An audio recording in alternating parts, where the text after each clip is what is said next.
La hermana de Miguel Uribe rompe el silencio y revela una triste verdad. Hay historias que, por más que el tiempo pase, nunca se curan. Hay heridas que aunque parezcan cerradas, laten en silencio con cada recuerdo que no fue contado, con cada verdad que se enterró por miedo, por dolor o por proteger lo que quedaba de una familia destrozada. Hoy, después de años de silencio y miradas esquivas, después de noches en vela y lágrimas ocultas tras puertas cerradas, la hermana de Miguel Uribe ha decidido hablar. No por venganza, no por fama, sino por una necesidad tan humana como devastadora, la de liberar su alma de un peso que ya no podía seguir cargando. Lo que estás a punto de escuchar no es un simple testimonio, no es una declaración cualquiera. Es el eco de un sufrimiento largo, profundo, solitario. Es la confesión de una hermana que lo ha perdido todo, que ha sido señalada, ignorada, silenciada, y que hoy se atreve a decir lo que nadie quiso oír. Su voz temblorosa no es debilidad, es fuerza. Su dolor no es una anécdota, es un clamor.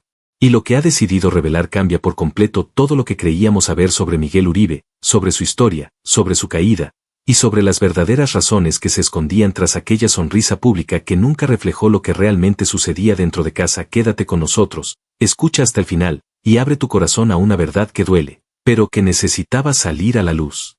Este canal existe para dar voz a quienes la han perdido, para contar las historias que otros prefieren esconder.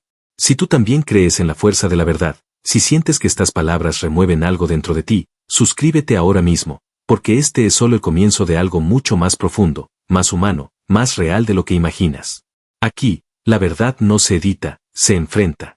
Aquí, el silencio ya no tiene espacio. Lo que estás a punto de escuchar no es una simple confesión. Es una grieta que se abre en medio de una fachada cuidadosamente construida durante años. Es la voz de una mujer que vivió cada momento desde dentro, que presenció lo que otros prefirieron ignorar, que supo, mucho antes que el mundo, que la historia de Miguel Uribe no era tan limpia, ni tan luminosa, como la opinión pública quiso creer. Para ella, cada fotografía, cada aparición pública, cada entrevista era como una puñalada, porque detrás de esa imagen de éxito, de liderazgo y carisma, se ocultaba un abismo de oscuridad, de secretos, de decisiones dolorosas y silencios impuestos a la fuerza con voz entrecortada, y lágrimas que le quemaban el rostro. Empezó diciendo que llevaba años ensayando ese momento. Que cada noche, antes de dormir, imaginaba cómo lo contaría, cómo el mundo reaccionaría, cómo la verían. Pero que siempre se detenía por miedo. Miedo a que nadie le creyera. Miedo a traicionar la memoria de alguien que amó, pero que también le rompió el alma. Miedo a revivir todo. A abrir una herida que, aunque nunca cerró, había aprendido a cubrir. Entonces, respiró profundamente, se detuvo unos segundos en un silencio que lo decía todo y soltó la primera bomba emocional. Miguel no era el héroe que todos vieron. Era mi hermano, sí, pero también era alguien que sufría, que gritaba por ayuda y que muchas veces nos hizo sufrir a nosotros en silencio.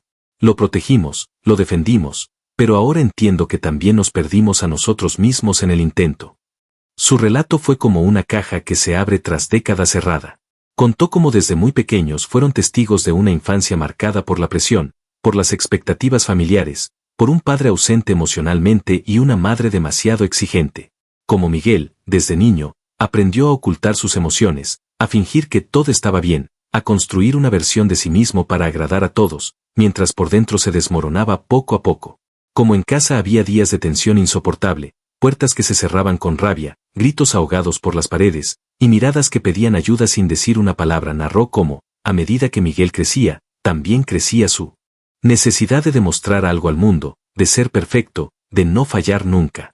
Y como esa obsesión por no defraudar a nadie lo fue alejando de su esencia, volviéndolo cada vez más frío, más controlador, más dependiente de una imagen que ya no podía sostener. A veces me preguntaba si él todavía sabía quién era, o si ya había desaparecido detrás de su propio reflejo público, dijo entre sollozos, pero lo más duro llegó después. La hermana confesó que durante años guardó un secreto que la consumía en silencio. Miguel había atravesado episodios profundos de depresión, de vacío, de soledad absoluta, que fueron ignorados por quienes lo rodeaban, incluso por su familia. Que en los momentos más oscuros, ella fue la única que lo escuchó llorar en la madrugada, que le sostuvo la mano cuando pensaba rendirse, que escuchó palabras que nunca debieron salir de su boca. Él me dijo una vez que sentía que su vida no le pertenecía, que era una mentira continua, y que estaba cansado de fingir. Fue entonces cuando relató el momento más devastador. Una noche, Miguel desapareció. Nadie sabía dónde estaba. Durante horas lo buscaron, llamaron, preguntaron. Finalmente, ella lo encontró en el lugar menos pensado, solo, destruido, vulnerable como nunca lo había visto. Fue ahí cuando lo entendió todo, que su hermano ya no podía más, que necesitaba ayuda urgente, pero que su orgullo, su entorno, y el peso de lo que representaba lo estaban empujando hacia un abismo del que ya no podía salir. Esa noche, su hermana le prometió que guardaría silencio, que lo protegería, que no diría nada. Y cumplió. Hasta hoy. Porque después de todo lo vivido, después de verlo perderse, de verlo luchar en silencio y finalmente caer, sintió que ya no era justo seguir callando. Que había una parte de la historia que merecía ser contada, no para destruirlo, sino para honrar su humanidad. Para mostrar que incluso aquellos que parecen tenerlo todo pueden estar rotos por dentro. Que incluso los más admirados, los más queridos, pueden estar luchando contra demonios que nadie ve. Sus palabras, al final, no fueron de odio. Fueron de amor. Un amor desgarrado, triste, real. Si alguien me hubiera escuchado antes. Si alguien se hubiera atrevido a mirar más allá del personaje. Si él mismo se hubiera permitido ser vulnerable frente al mundo, tal vez todo sería distinto hoy. Y en ese momento, ya no hubo más que decir. Solo silencio.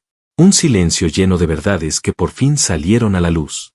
Cuando parecía que todo había sido dicho, que su alma ya había vaciado el peso de una vida entera contenida en lágrimas y silencios, la hermana de Miguel Uribe cerró los ojos por un momento, respiró profundamente y reveló algo que nadie esperaba. Un detalle que cambió el tono de la conversación, que hizo que los presentes contuvieran la respiración, como si lo que estaba a punto de decir fuera demasiado frágil, demasiado doloroso, demasiado real para ser pronunciado en voz alta. Con la voz rota, casi susurrando, confesó que durante los últimos años de vida de Miguel, él le había escrito cartas. Muchas. Algunas largas, otras apenas frases sueltas escritas en servilletas, trozos de papel, notas escondidas en libros. Cartas que nunca envió, pero que siempre dejaba a su alcance, como si necesitara que alguien las leyera, como si en esas líneas, desordenadas y llenas de emoción contenida, encontrara una manera de decir lo que no podía decir frente a nadie. Cartas donde hablaba de su miedo a no ser suficiente, de la presión insoportable que sentía cada vez que salía de casa, del vacío existencial que lo perseguía incluso en los momentos de mayor reconocimiento. En una de esas cartas, escrita pocos días antes de su última aparición pública, Miguel dejó una frase que ella nunca pudo olvidar: estoy rodeado de gente, pero me siento más solo que nunca. Mi sonrisa no es felicidad, es defensa. Cada aplauso que recibo se siente como una despedida que no entiendo. Esa frase, confiesa ella, la persiguió durante años. Porque entendió que su hermano no solo estaba triste, estaba agotado de sostener una mentira emocional que nadie se atrevía a cuestionar. Su éxito era una jaula de cristal, hermosa por fuera, asfixiante por dentro. Reveló también que Miguel había intentado alejarse del mundo público, que en varias ocasiones le expresó su deseo de retirarse, de mudarse a otro país, de dedicarse a escribir, a vivir de manera sencilla, lejos de las cámaras, de las expectativas, de la política, de las exigencias sociales que lo hacían sentirse como una máquina en vez de un ser humano. Pero cada vez que intentaba dar ese paso, aparecían presiones externas. Asesores, patrocinadores, compromisos adquiridos, e incluso miembros de la familia que le recordaban que ya no podía darse el lujo de desaparecer, que su imagen era más importante que su paz. Lo vi llorar muchas veces, dijo ella, pero nunca por debilidad. Lloraba por impotencia, por tener que vivir una vida que ya no sentía como suya. Lloraba por haber perdido la libertad de elegir, por sentirse esclavo de su propio nombre. Contó que Miguel había empezado a escribir un libro en secreto. Un libro donde pensaba contar toda su verdad. No la versión oficial. No la que mostraban los periódicos o los noticieros. Sino su verdad íntima, profunda, oscura, humana. Pero ese manuscrito, misteriosamente, desapareció tras su muerte. Nunca apareció. Revisamos todo. Sus archivos, su computadora, sus libretas. Todo lo que tenía. Como si alguien lo hubiera hecho desaparecer intencionalmente. Como si ese testimonio fuera demasiado incómodo para salir a la luz.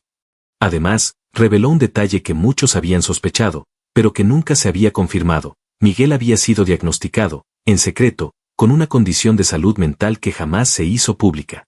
Un diagnóstico que lo golpeó con fuerza y que solo compartió con ella. Un diagnóstico que, en vez de abrirle puertas a la comprensión y al cuidado, lo llenó de vergüenza, de culpa, de miedo a ser visto como débil o inestable. Y por eso, lo ocultó. Y por eso, Nunca pidió ayuda profesional de forma constante. Porque vivía con el temor de que si alguien lo sabía, se acabaría su carrera, su influencia, su credibilidad. Su hermana confesó que intentó muchas veces convencerlo de que buscara ayuda. Le ofreció acompañarlo, buscar especialistas, incluso mudarse con él si era necesario. Pero Miguel siempre respondía lo mismo. ¿Y después qué? ¿Qué van a decir de mí? ¿Qué van a inventar? Prefiero que me destruyan por dentro a que me crucifiquen por fuera. Y así fue. Se fue apagando lentamente, de manera invisible, mientras el mundo aplaudía su discurso, su presencia, su sonrisa, sin saber que todo eso era apenas una máscara sostenida con los hilos frágiles del dolor más profundo. Por último, compartió un hecho que la marcó para siempre. El día anterior a su muerte, Miguel la llamó. Fue una llamada corta, extrañamente serena. Le dijo que la quería, que no se olvidara de cuidarse, que ella siempre había sido su refugio, su verdad, su único rincón seguro.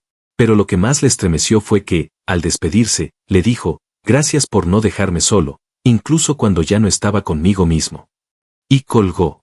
Esa fue la última vez que escuchó su voz. Ahora, con la mirada perdida, rota por dentro, la hermana de Miguel Uribe no busca culpables, ni titulares, ni redención. Solo desea que el mundo entienda que detrás de cada figura pública hay un ser humano que respira, que sufre, que cae. Que los ídolos también se sienten solos. Que el brillo no siempre es sinónimo de felicidad. Y que hay verdades que, por más que se oculten, tarde o temprano encuentran la forma de salir a la luz, incluso a través del llanto de una hermana que, por amor, guardó silencio demasiado tiempo. La infancia de Miguel Uribe. La infancia de Miguel Uribe no fue como muchos imaginan. No fue colorida, ni llena de risas despreocupadas ni tardes interminables en bicicleta. Fue una infancia silenciosa, controlada, marcada por las expectativas ajenas, por las apariencias, por el peso invisible de un apellido que, desde antes de que pudiera entender lo que significaba, ya le estaba moldeando como a una estatua que no podía moverse ni romperse sin consecuencias. Desde muy pequeño, Miguel era distinto. No porque él lo quisiera así, sino porque lo obligaron a hacerlo. Mientras los demás niños jugaban a ser superhéroes o soñaban con aventuras imposibles, él ya estaba aprendiendo a comportarse, a hablar con propiedad, a sentarse derecho, a callar lo que sentía para no incomodar.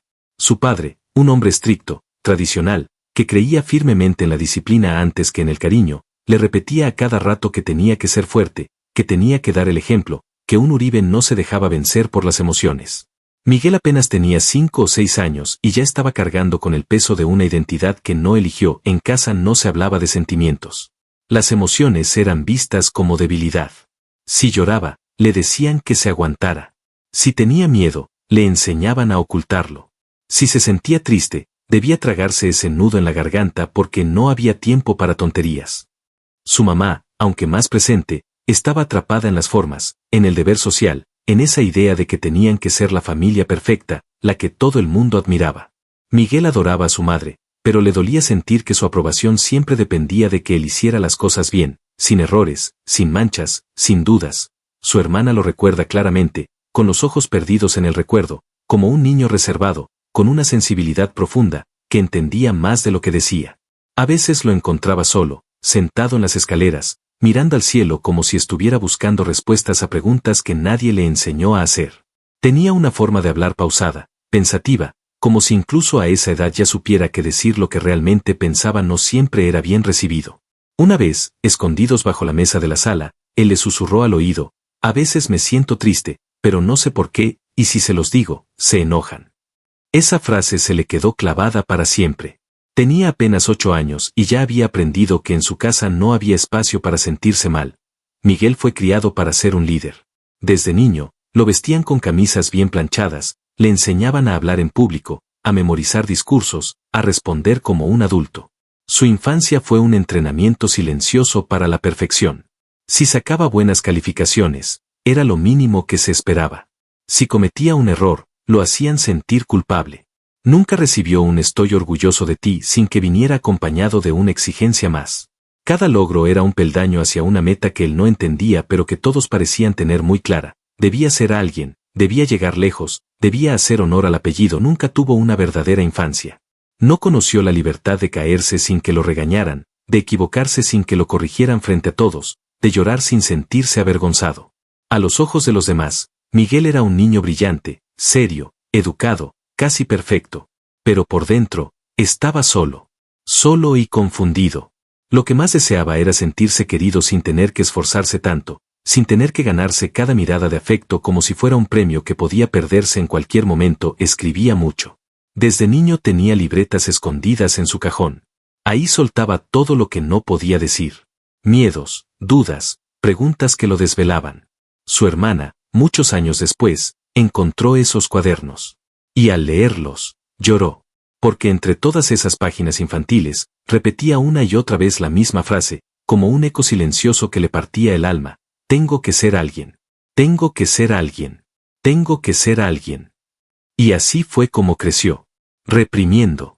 Fingiendo. Mostrando una versión de sí mismo que encajara con las expectativas, pero que no lo representaba del todo.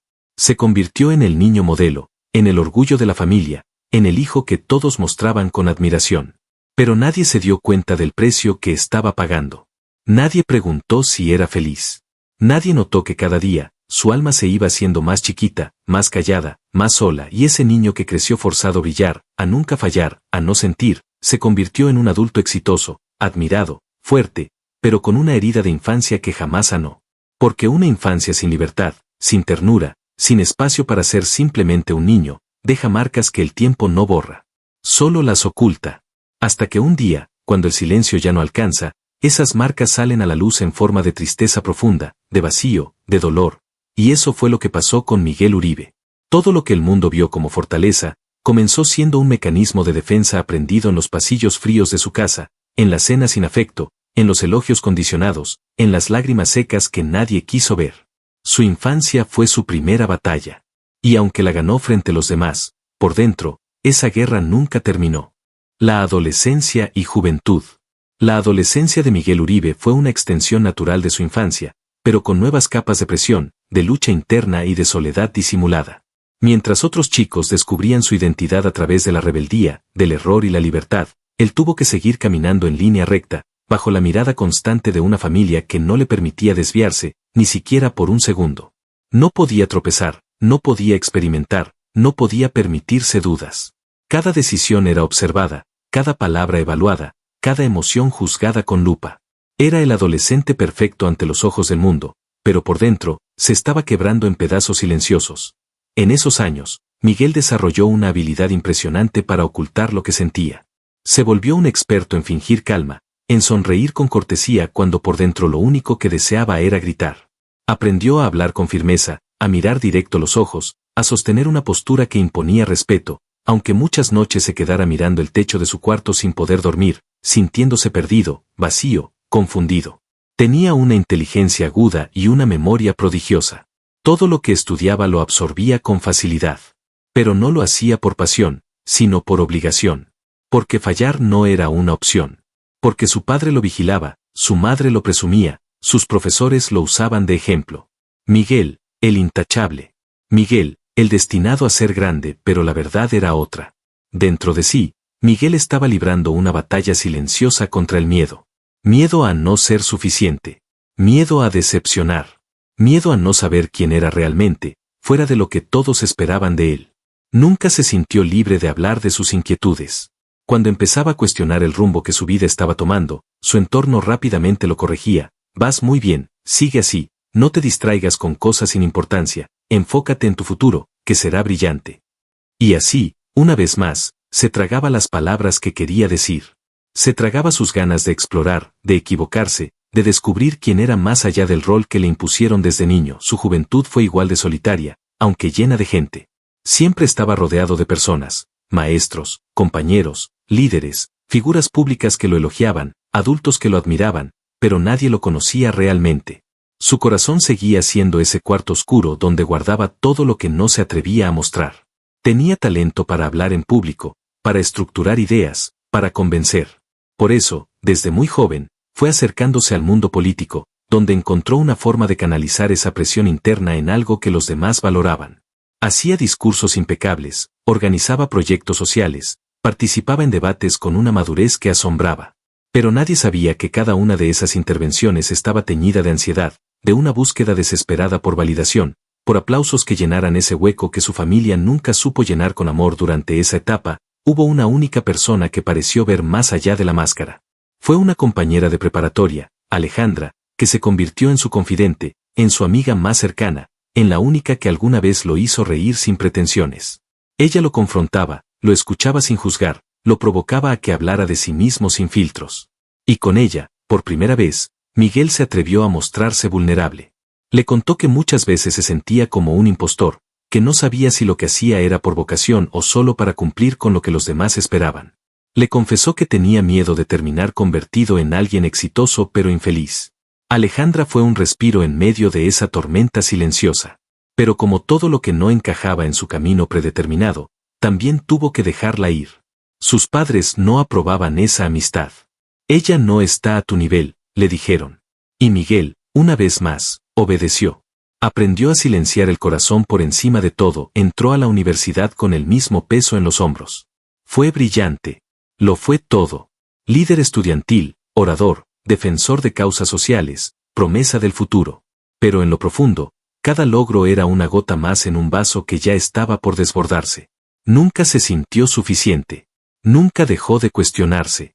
Y en las noches, después de eventos importantes, después de reuniones con figuras políticas, después de recibir premios, regresaba sola a su cuarto, se quitaba el saco, se miraba al espejo y se preguntaba, ¿y esto, me hace feliz? ¿Esto es realmente lo que yo quiero? Pero no había tiempo para responder. Siempre había algo más que hacer. Un nuevo reto. Un nuevo evento. Un nuevo compromiso. El joven que había sido niño prodigio ya estaba siendo moldeado como el hombre que debía llevar el apellido Uribe a lo más alto. Y él, con la misma docilidad con la que aprendió a callar de niño, seguía avanzando sin mirar atrás. Con la misma tristeza discreta en los ojos. Con las mismas preguntas ahogadas en la garganta, y así fue su adolescencia. Y así fue su juventud. Una etapa que para muchos está llena de descubrimientos, de errores, de amor, de locuras, de libertad. Para él fue una línea recta, una prisión elegante, una ruta impuesta desde la cuna, llena de aplausos ajenos pero vacía de certezas propias. Porque cuando te enseñan desde pequeño que sentir es peligroso y fallar es inaceptable, aprendes a vivir por fuera, pero te mueres lentamente por dentro. Los sueños de juventud de Miguel Uribe. Muy pocos saben cuáles eran realmente los sueños de juventud de Miguel.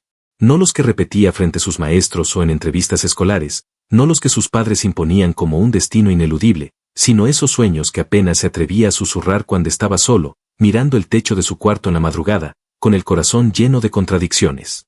Eran sueños que jamás dijo en voz alta porque no encajaban en el guión que le habían escrito desde niño. Soñaba con cosas que su familia nunca habría aprobado, con caminos que no llevaban necesariamente al poder, ni a los reflectores, ni a la política, pero sí a la libertad. Miguel soñaba, por ejemplo, con desaparecer del mapa, aunque fuera por un rato, irse lejos, muy lejos, a un país donde nadie supiera su nombre, donde no cargara con ese apellido que pesaba más que cualquier mochila. Soñaba con ser artista. Sí, aunque nadie lo crea, hubo un tiempo en que Miguel quería estudiar arte. Lo atraía la pintura, la fotografía, el cine. Se pasaba horas viendo películas clásicas, analizando planos, colores, luces. A escondidas, hacía dibujos que luego rompía antes de que alguien los viera. Le daba vergüenza. Le daba miedo. ¿Cómo le explicaría a su padre que quería contar historias con imágenes y no con discursos? ¿Cómo enfrentaría el juicio de su entorno si se atrevía a elegir un camino que no estaba en el catálogo de profesiones dignas de un Uribe? Lo que más deseaba en esa época era crear algo que hablara por él, que expresara todo lo que sentía y que no podía poner en palabras. El arte, para Miguel, era un refugio secreto. Una forma de respirar. También soñaba con enamorarse libremente, sin pensar en el estatus social de la otra persona, sin que nadie le dijera si era conveniente o no. Soñaba con tener una pareja que lo amara por lo que era, no por lo que representaba. Quería sentir esa clase de amor que no se mide en méritos ni en beneficios, sino en silencios compartidos, en miradas sinceras, en abrazos sin condiciones. Pero en su mundo, incluso el amor debía pasar por filtros. Incluso el amor debía ser aprobado. Y por eso, aunque tuvo sentimientos profundos por algunas personas, siempre terminó alejándose. Siempre eligió lo que se esperaba de él antes que lo que su corazón le pedía a gritos. Otro de sus sueños, uno que muy pocos conocen, era escribir un libro. Miguel tenía un cuaderno escondido entre sus libros de derecho. En él escribía fragmentos, pensamientos sueltos, historias ficticias que en realidad hablaban de su propia vida. Era un proyecto íntimo, sagrado. Quería algún día publicarlo bajo un seudónimo, sin que nadie supiera que era suyo. Quería usar la escritura como una forma de sanar, de entenderse, de gritar lo que nunca se atrevió a decir. A veces, en sus noches más solitarias, se imaginaba dejando todo atrás, huyendo del mundo político, y dedicándose solo a escribir. Le gustaba imaginarse en una cabaña frente al mar, con una taza de café y su cuaderno, sin compromisos, sin aplausos, sin máscaras, pero todos esos sueños los fue guardando en una caja imaginaria, la misma que llevaba dentro del pecho. Y cada vez que uno de esos anhelos aparecía, lo escondía más hondo. Decía no puedo, no debo, no es el momento, hasta que esa caja se llenó tanto que ya no cabía nada más. Entonces, se convenció de que soñar era peligroso. De que lo correcto era seguir el camino trazado, cumplir su deber, convertirse en el hombre que todos esperaban. Y poco a poco, esos sueños se convirtieron en cenizas. Algunas veces, al ver a otros cumplir vidas distintas, más libres, más auténticas, Miguel sentía una punzada en el pecho. No era envidia. Era duelo. Era el dolor silencioso de ver morir a su propio yo, porque los sueños de juventud de Miguel no eran fantasías vacías. Eran gritos ahogados, intentos desesperados de salvar su esencia antes de que se perdiera para siempre entre trajes oscuros, agendas políticas y discursos escritos por otros. Nadie supo jamás que mientras subía al podio, mientras firmaba acuerdos o daba entrevistas, en algún rincón profundo de su alma, ese joven soñador seguía ahí, deseando con todas sus fuerzas haber tenido el valor de elegir otro camino. No más brillante, no más exitoso, solo uno que fuera verdaderamente suyo. La vida académica de Miguel Uribe. La vida académica de Miguel fue, desde el principio, una de las vitrinas más brillantes que su familia colocó frente al mundo para demostrar lo excepcional que era. Desde muy niño lo inscribieron en las mejores instituciones, donde el nivel de exigencia no solo era alto, sino deshumanizante. No se trataba de aprender, sino de sobresalir. No bastaba con aprobar. Tenía que destacar. Tenía que ser el mejor en todo, aunque eso le costara noches enteras sin dormir, ataques de ansiedad que nadie veía, o un silencio que fue aprendiendo a normalizar desde los primeros años. La excelencia no era una meta, era una obligación. Y cada vez que lograba un reconocimiento o una calificación perfecta, lo único que recibía era un bien. Ahora ve por lo siguiente en la primaria y secundaria, su desempeño fue impecable. Pero no porque fuera feliz, sino porque ya había aprendido que el amor, en su entorno, se ganaba con resultados. Si sacaba 10, recibía una palmada en la espalda, una sonrisa de aprobación, una sí me gusta. Si cometía un error, aunque fuera pequeño, el ambiente en casa se volvía helado, distante, como si hubiera fallado en una misión sagrada. Nunca hubo margen para la duda, para equivocarse, para simplemente ser un niño o un adolescente. Miguel era una promesa, un proyecto, un trofeo en construcción. Y como tal, debía mantenerse impecable. Cuando llegó a la preparatoria, ya no era solo el mejor alumno de su generación, sino también un líder natural. No porque lo hubiera buscado, sino porque el entorno lo empujaba a eso. Los profesores lo señalaban como ejemplo. Los adultos le decían que tenía madera de político, de pensador, de estadista. Lo empezaron a invitar a concursos de oratoria, a encuentros juveniles, a foros donde los jóvenes con futuro podían mostrarse. Y Miguel, aunque por dentro se sentía muchas veces cansado, abrumado y desconectado de sí mismo, aceptaba. Sonreía. Se preparaba. Brillaba. Nadie imaginaba que esa seguridad que mostraba en público era solo una máscara construida a base de miedo y de disciplina. Ya en la universidad, la presión no hizo más que intensificarse. Eligió una carrera que, más que vocación, representaba continuidad familiar, derecho. Y no en cualquier universidad. Ingresó a una de las más prestigiosas del país, donde las expectativas eran aún más altas. Ahí conoció un mundo nuevo, de competencia feroz, de intelectuales brillantes, de jóvenes con ambiciones desmedidas. Y aunque en el fondo sentía que algo no encajaba del todo en su alma, Miguel se volvió uno de los más destacados. Se levantaba antes que todos, estudiaba como si su vida dependiera de ello, y participaba en todo lo que pudiera reforzar su currículo. Mientras otros se daban permisos de vivir, de amar, de fallar, él se mantenía firme, impasible, cumpliendo su deber.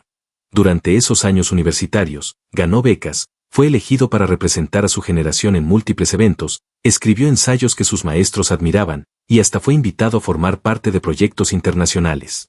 En cada fotografía institucional, aparecía al frente, con su expresión seria, sobria, la mirada fija al horizonte. Pero detrás de cada logro había algo que el público no veía, el precio emocional. Las crisis silenciosas. Los domingos de llanto encerrado en su habitación. La sensación constante de vacío, de no saber si realmente ese era su camino o si solo estaba cumpliendo el destino que otros trazaron para él. Miguel también realizó estudios en el extranjero. Fue a universidades de renombre, a cursos intensivos de liderazgo, a seminarios sobre derecho internacional, a espacios donde se codeaba con hijos de políticos, empresarios y figuras públicas. Todo eso lo fortalecía en lo técnico, pero lo debilitaba en lo emocional. Cuanto más aprendía del mundo, más se daba cuenta de que estaba cada vez más lejos de sí mismo. Que el precio de saberlo todo, de estar preparado para todo, era haber olvidado quién era en realidad. En algún momento, pensó en dejar la carrera.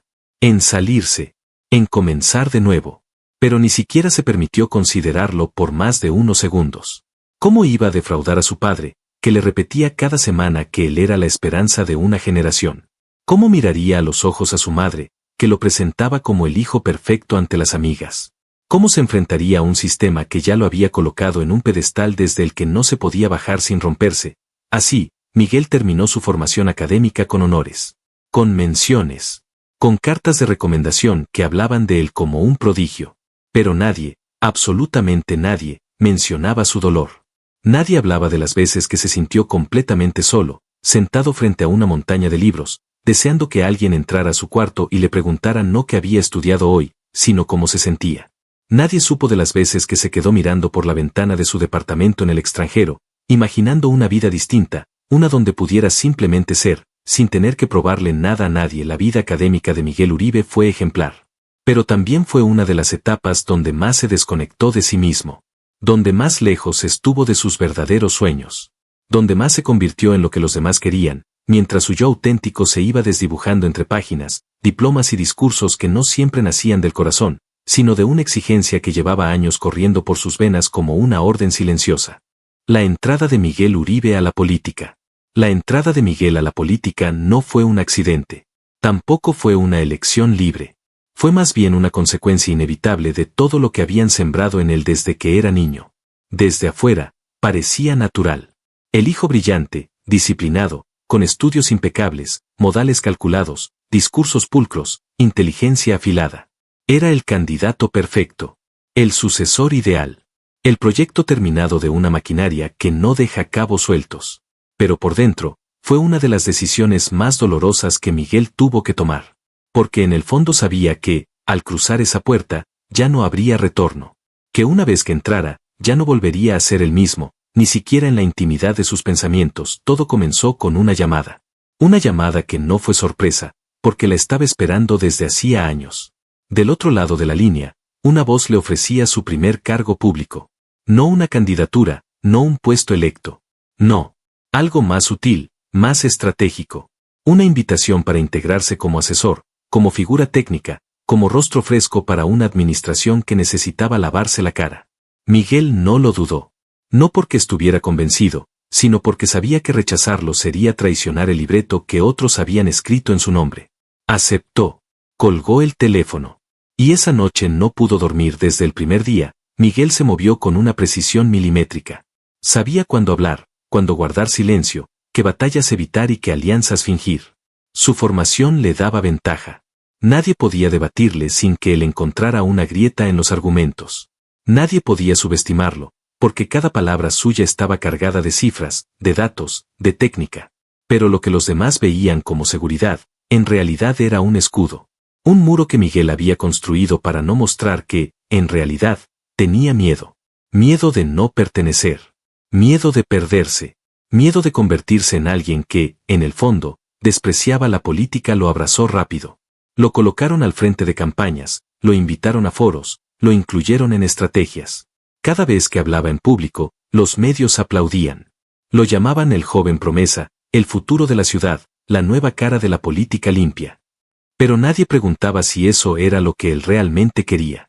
Nadie se detenía a mirar sus ojos cuando terminaba un discurso y bajaba del escenario. Eran ojos tristes, cansados, como si con cada frase dicha al micrófono, una parte de él se fuera apagando poco a poco. En casa, la emoción era evidente. Su padre lo abrazaba como si lo hubiera logrado todo. Su madre organizaba reuniones con amistades influyentes. Todo el entorno familiar se llenó de sonrisas, de promesas, de frases como ahora sí, Miguel va a llegar lejos. Pero su hermana, yo, era la única que notaba el silencio que se escondía entre sus logros. Las llamadas en la madrugada, las pausas largas cuando hablábamos, la forma en que evitaba hablar de sí mismo. Había algo roto en él, aunque todavía no sabía ponerle nombre. Su primer gran momento llegó cuando lo nombraron secretario de gobierno en la ciudad. Un cargo de alto perfil, con poder real.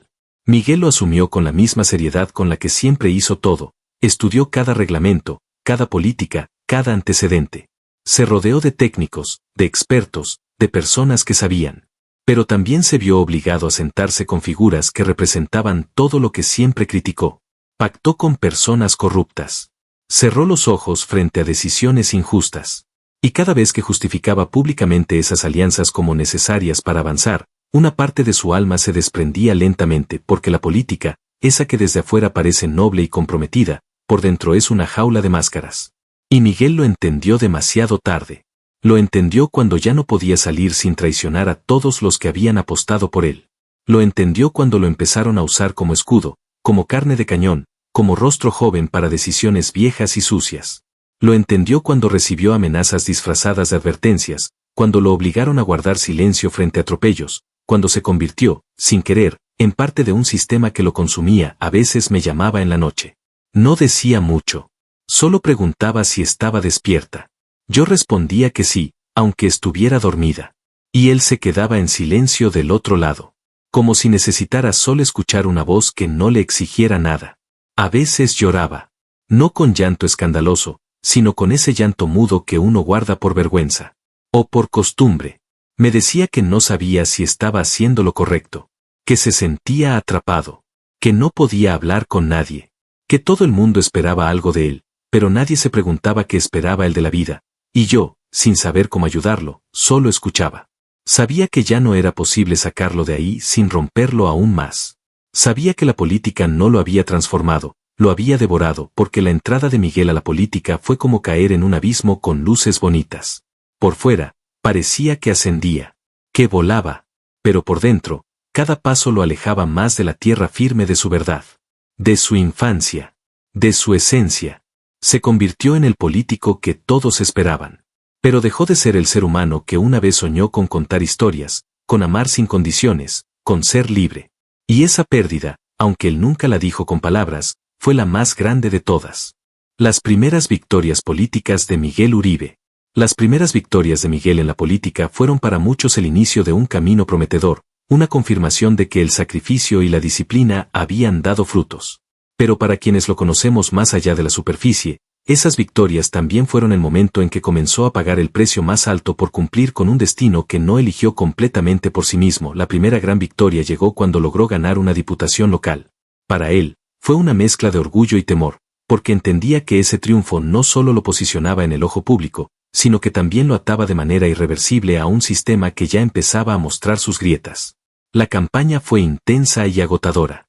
Miguel dedicó días enteros a recorrer calles, a escuchar las demandas de la gente, a preparar discursos que sonaran auténticos, aunque por dentro sentía que muchas de esas promesas eran solo palabras vacías.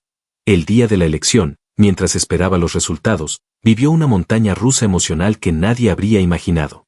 Por un lado, estaba la alegría contenida por haber logrado un objetivo largamente esperado. Por otro, un vacío silencioso, una sensación inquietante de que con ese triunfo no solo ganaba poder, sino también una carga invisible que cada vez se hacía más pesada. Una vez en el cargo, Miguel empezó a mostrar el estilo que lo caracterizaría en el futuro, meticuloso, disciplinado, enfocado en resultados. Pero también comenzó a notar las limitaciones, los compromisos que debía hacer, las negociaciones con intereses opuestos. Las primeras iniciativas que propuso fueron recibidas con escepticismo por algunos sectores y con entusiasmo medido por otros. Y aunque en público todo parecía avance, en privado se enfrentaba a las contradicciones internas entre lo que soñaba y lo que realmente podía hacer. A pesar de todo, esas primeras victorias le dieron una sensación momentánea de logro y validación. Se convirtió en un referente para jóvenes que querían involucrarse en la política, y su nombre empezó a sonar en círculos más amplios. Recibió reconocimientos, invitaciones a eventos y entrevistas en medios de comunicación. Pero también comenzaron las críticas y las primeras disputas internas que le mostraron que la política era un terreno donde la lealtad era frágil y las alianzas podían romperse en cualquier momento. Cada paso adelante era una batalla interna entre el Miguel que siempre fue y el Miguel que la política moldeaba a fuerza de exigencias y sacrificios. Sus primeras victorias marcaron el comienzo de una carrera pública que, aunque llena de logros, también sembró en él la semilla de dudas y cuestionamientos que lo acompañarían por siempre. Traiciones políticas. Las traiciones políticas que Miguel vivió marcaron un antes y un después en su carrera y en su vida personal. Fue en ese momento cuando descubrió que la política, ese mundo en el que había depositado tantas esperanzas y sueños, estaba lleno de sombras y engaños, donde la lealtad era solo una palabra vacía y la amistad, una fachada frágil. Miguel aprendió rápido que en la política no hay lugar para la confianza ciega ni para el error de creer que los pactos se respetan. Todo es un juego de poder, donde cada quien busca sobrevivir a costa del otro. Una de las primeras traiciones vino de quienes él consideraba aliados incondicionales. Personas con las que había compartido largas horas de trabajo, estrategias, confidencias, decidieron darle la espalda cuando más los necesitaba. Lo dejaron solo en momentos clave, cuando la presión era mayor y las decisiones difíciles. Lo que en un principio parecían acuerdos basados en objetivos comunes, se transformaron en negociaciones a sus espaldas, en planes para desplazarlo o desacreditarlo. Miguel fue víctima de campañas sucias que nadie esperaba. En redes sociales y medios, comenzaron a circular rumores y acusaciones infundadas, muchas veces orquestadas desde dentro de su propio círculo. Intentaron manchar su nombre, su trayectoria impecable, usando tácticas que a él le dolían más porque venían de personas en las que había confiado. Cada mentira que se difundía era una puñalada invisible que le dolía en lo más profundo, porque sabía que detrás de eso había traición, un acto calculado para destruir no solo su carrera, sino también su espíritu. Estas traiciones no solo lo afectaron políticamente, sino que también repercutieron en su vida personal. Miguel empezó a desconfiar de todos, a medir cada palabra, cada gesto, porque sabía que cualquiera podía ser un enemigo disfrazado. Esa paranoia lo alejó de quienes lo amaban sinceramente y lo sumió en un aislamiento silencioso, donde solo podía confiar en su propia fortaleza, aunque ésta se resquebrajaba día a día. En esos momentos, más que nunca, me di cuenta de que Miguel no era un político frío o calculador, sino un hombre que sufría, que lloraba en privado, que luchaba con un peso invisible que nadie más podía cargar por él. La política le había enseñado una dura lección, que la traición puede venir de donde menos se espera y que la verdadera batalla no es solo ganar votos o cargos, sino mantenerse íntegro en medio de la tormenta. A pesar de todo, Miguel resistió. Se levantó de cada caída con la misma fuerza con la que había empezado, aunque cada vez más desgastado. Aprendió a protegerse, a poner límites, a ser cauto, pero también a perder parte de esa inocencia y pasión que alguna vez lo impulsaron. La política lo transformó, lo endureció, y esas traiciones quedaron grabadas en su alma como cicatrices que nadie más podía ver, pero que siempre lo acompañarían. Los conflictos familiares.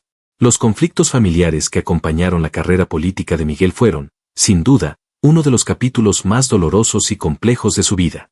Para quienes lo conocíamos desde siempre, sabíamos que la política no solo había marcado su camino público, sino que también había creado grietas profundas en el seno de su familia, esas heridas invisibles que nadie quisiera reconocer, pero que siempre estuvieron ahí, creciendo en silencio desde muy joven. Miguel se sintió presionado por las expectativas familiares. No era solo su propio sueño el que debía cumplir, sino también el sueño de sus padres, de sus hermanos, de toda una familia que depositaba en él la esperanza de éxito y reconocimiento. Esa carga, aunque invisible, pesaba más que cualquier otra responsabilidad pública. La política, con sus demandas interminables, lo absorbía completamente, dejándolo poco tiempo para estar realmente presente en casa, para escuchar, para ser simplemente hermano, hijo o amigo. Las discusiones comenzaron de forma sutil, con palabras pequeñas, comentarios que parecían insignificantes pero que acumulaban resentimientos. Miguel no entendía por qué sus hermanos se alejaban, por qué sus padres mostraban decepción cuando él llegaba tarde a la cena o cancelaba planes familiares por reuniones o eventos. Poco a poco, el distanciamiento creció. Las llamadas se hicieron menos frecuentes, las conversaciones más superficiales. El espacio entre ellos se llenó de silencios incómodos y miradas que juzgaban sin decirlo. Además, la política misma fue un campo minado de tensiones. Algunas decisiones de Miguel, justificadas desde su perspectiva como necesarias para avanzar, fueron vistas en la familia como traiciones o abandonos.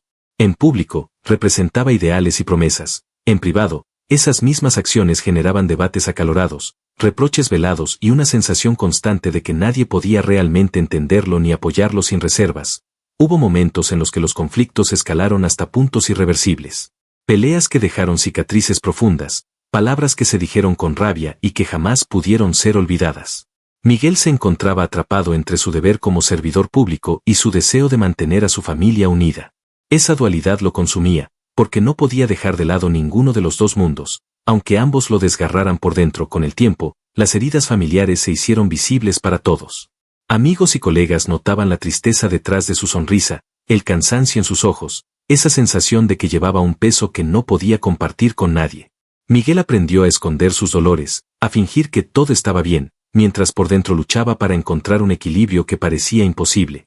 Sin embargo, en medio de tanto conflicto, también hubo momentos de esperanza. Instantes fugaces en los que la familia se reunía, se entendía, se perdonaba.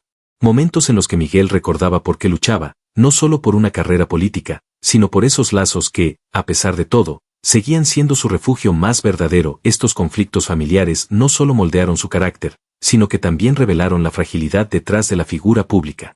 Porque detrás del político fuerte y decidido, estaba un hombre vulnerable, que amaba profundamente y que, como cualquiera, buscaba sanar y ser comprendido. La vida personal y amorosa de Miguel Uribe ha sido un reflejo intenso y a veces turbulento de todo lo que ha vivido en su carrera pública y familiar.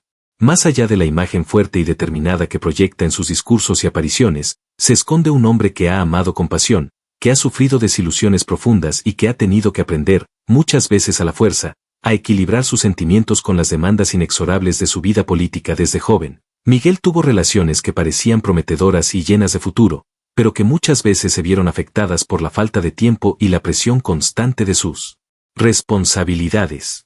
La política exigía su atención completa, y eso le hacía imposible dedicar a sus parejas el espacio y la presencia que merecían. No era solo la ausencia física, sino también la carga emocional que llevaba consigo, los momentos de estrés, la preocupación constante por su carrera y los conflictos que atravesaba. Los amores que Miguel vivió estuvieron marcados por una mezcla de intensidad y distancia. En ocasiones, se entregaba por completo, mostrando una vulnerabilidad que pocos conocían, pero también había momentos en los que debía ponerse una coraza para protegerse del dolor y la incertidumbre. Eso generaba rupturas dolorosas, donde ambos lados se lastimaban sin querer, víctimas del tiempo robado y las prioridades encontradas. Sin embargo, en medio de esas experiencias, Miguel también encontró relaciones que lo apoyaron y lo comprendieron en sus momentos más difíciles. Personas que vieron más allá del político y aceptaron al hombre con sus virtudes y defectos, que estuvieron a su lado cuando el mundo parecía derrumbarse. Esos amores fueron refugios, espacios donde pudo ser simplemente Miguel, sin máscaras ni expectativas. No obstante, el equilibrio entre su vida amorosa y la política nunca fue sencillo. Muchas veces, el ritmo frenético de su carrera y las exigencias del poder hicieron que las relaciones terminaran o quedaran en pausa. Los sacrificios personales eran inevitables, y eso dejó en él una mezcla de nostalgia y aprendizaje. Miguel entendió que el amor verdadero no solo se construye con pasión, sino con tiempo, paciencia y compromiso, y que a veces no podía dar todo lo que deseaba. Además, la exposición pública añadió una capa extra de dificultad. Cada relación, cada ruptura, se convirtió en tema de especulación y rumor, algo que Miguel enfrentó con discreción y dolor. Proteger su vida privada fue un desafío constante, una batalla por mantener la intimidad en un mundo donde todo parece ser público y juzgado. A pesar de las heridas y las pérdidas, Miguel sigue buscando ese amor que no solo complemente su vida, sino que también la fortalezca. Porque más allá del éxito y las victorias, lo que realmente desea es encontrar paz y felicidad en lo personal, un hogar donde pueda ser él mismo y construir, sin miedo, una historia de amor verdadera. Polémicas. Las polémicas en la vida de Miguel Uribe no solo pusieron a prueba su carrera política, sino también su fortaleza personal y su capacidad para enfrentar la adversidad sin perder la esencia que lo caracteriza. Desde el momento en que comenzó a destacar en la política, se convirtió en blanco de críticas, acusaciones y cuestionamientos que trascendieron lo profesional para tocar aspectos íntimos y sensibles de su vida. Cada polémica tuvo un impacto profundo, no solo en su imagen pública, sino también en su entorno familiar y en sus relaciones personales. Algunas surgieron de decisiones controvertidas en su gestión, otras de enfrentamientos con rivales políticos que no dudaron en utilizar cualquier medio para desacreditarlo. Sin embargo, las más dolorosas fueron aquellas en las que se vieron involucrados rumores y ataques personales que buscaban erosionar su integridad y confianza. A lo largo de los años, Miguel tuvo que aprender a manejar la presión mediática y la opinión pública, muchas veces enfrentando campañas que parecían orquestadas para desestabilizarlo. En ese proceso, desarrolló una piel más gruesa, pero también una vulnerabilidad oculta que solo sus más cercanos pudieron percibir.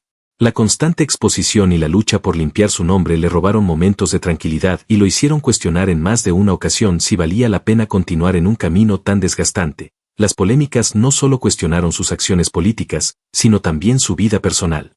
Rumores sobre relaciones, decisiones familiares y supuestas discrepancias con colaboradores cercanos fueron expuestos sin filtro, generando un desgaste emocional que muchas veces fue difícil de superar.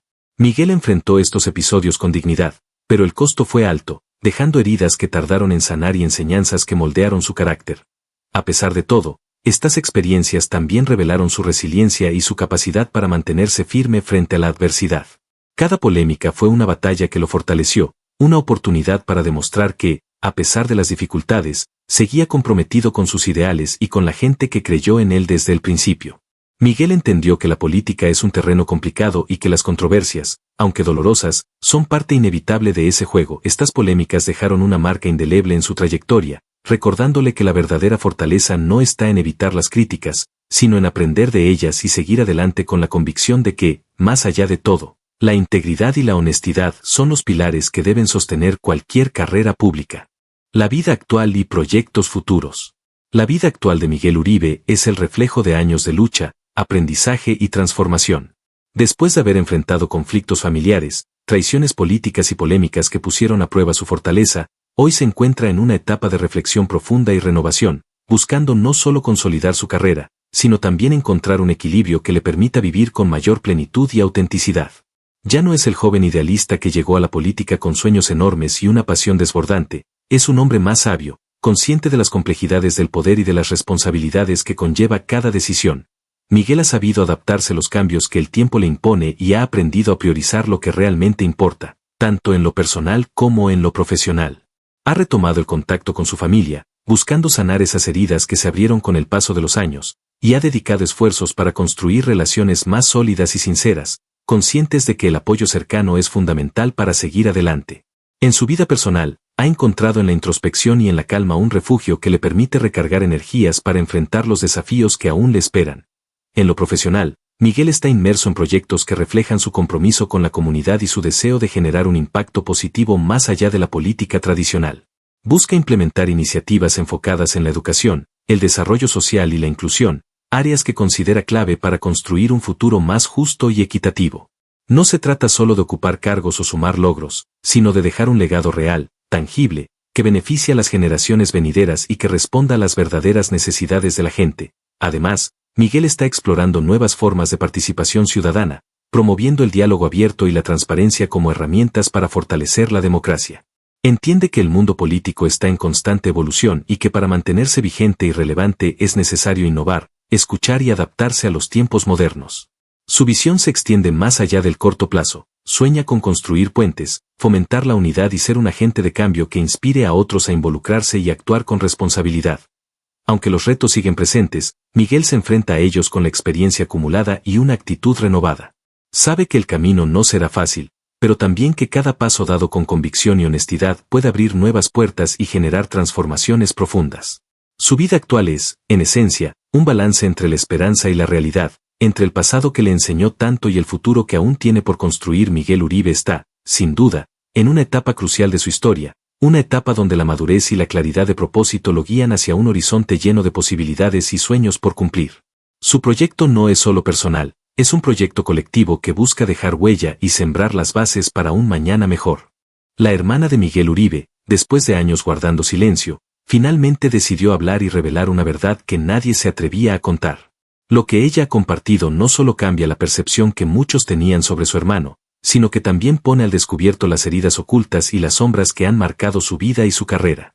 Es un relato lleno de dolor, lucha y valentía, que invita a todos a mirar más allá de la imagen pública y entender que, detrás del poder y la fama, hay historias humanas complejas y profundas.